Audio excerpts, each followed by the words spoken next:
It's never too early to get ready for Christmas. Jeff Arnold and his crew have a few tree decorating suggestions for you. Today, we're gonna decorate our lovely Christmas tree that we got last weekend with some beautiful plastic and glass ornaments and a dancing Santa.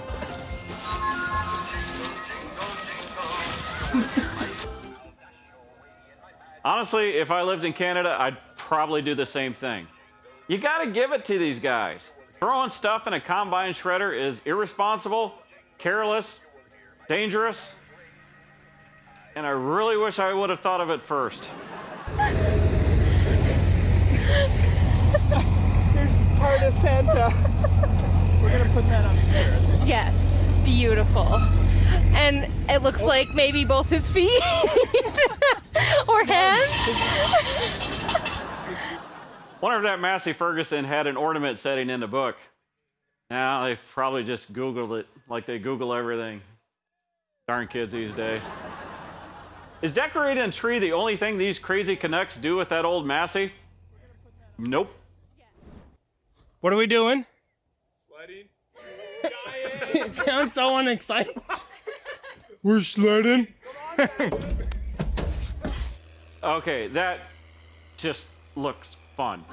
Seems to me like they could have reached a higher velocity if they would have swung the unloading auger out as they were turning, really whipping that sled somewhere. Wonder what a new combine would have done. Nothing like a $600,000 sled puller.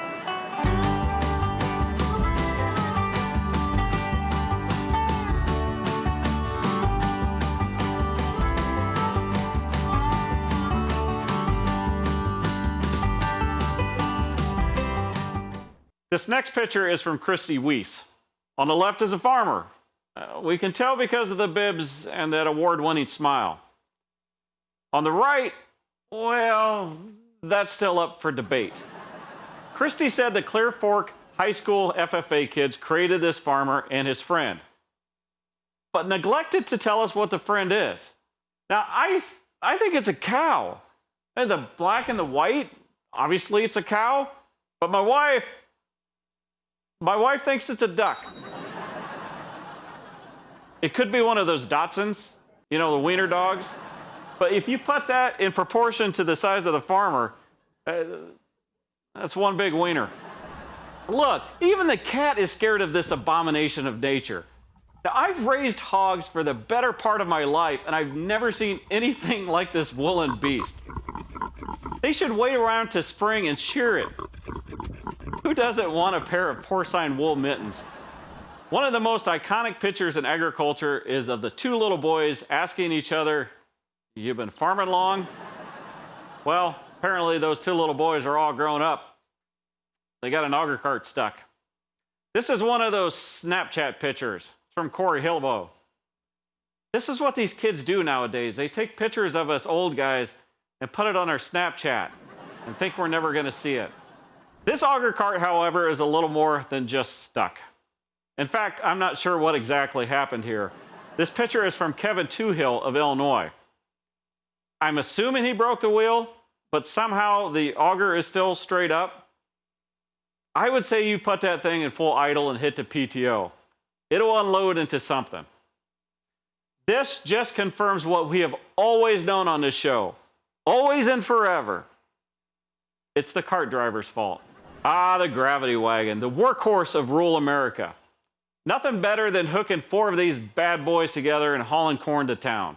Mike Jackson of Iowa knows that if you use these gravity wagons long enough, you're going to see this happen. And there is no easy way to unload it. Well, apparently I'm wrong. Go ahead and back that forklift up. I'm sure that loader can handle that bad boy. This week's machinery pick of the week is presented by John Deere. Now, this is a correct way to break an axle on an auger cart. First of all, you're out in the field, so there's no traffic to block. Second, you can still unload it. You're always going to have some farmers that take joy in seeing new paint being bailed out by old paint. Looks like Sam Meeker from Brimfield, Illinois is unloading into a slightly older tractor and cart. As far as the wheel denting the side of the cart, I'm sure that'll buff out. I'm not sure if this is stuck or has a broken wheel, but either way, it ain't good. This is from Ed Larson from Illinois. According to Bobby Loren, spring in Nebraska was a bit hard on equipment. In all seriousness, I'm glad no one was hurt. That wasn't a real steep grade, and I'm sure it was easy to underestimate. So keep those roll bars on, boys, and those seat belts buckled. I'm not exactly sure what happened here, but I think it's safe to assume that Ryan Yarby's wagon came to a rather abrupt halt. Is that a PTO shaft, or are you just happy to see me? The good news is, though, the gravel will just increase the test weight of that corn. It's not just us Americans that have these problems. European ag podcaster superstar Will Evans is stuck in the bush. Honestly, I don't know what that is, but it looks like a bush. Augers out for hombre. Again, I don't see the problem here. If he gives her full throttle and revs up the PTO, Brendan Henning of Kentucky can probably shoot that corn over to another wagon. It's time for our livestock pick of the week. Now, those Hollywood stars don't have anything on bovine beauty. It's all about the camera angles. Does this make my nose look big? Don't worry, darling. They say the camera adds 10 pounds. If you have an interesting or entertaining video or picture and you think the world should see us, drop us a line. www.sharkfarmer.com. While you're there, check out What the Farm podcast and the one that started it all, the SharkFarmer podcast. Catch me Monday through Friday in Rural Radio Sirius XM channel 147 at 4 p.m. Eastern, 3 Central. And follow me on Twitter, Instagram, and Facebook.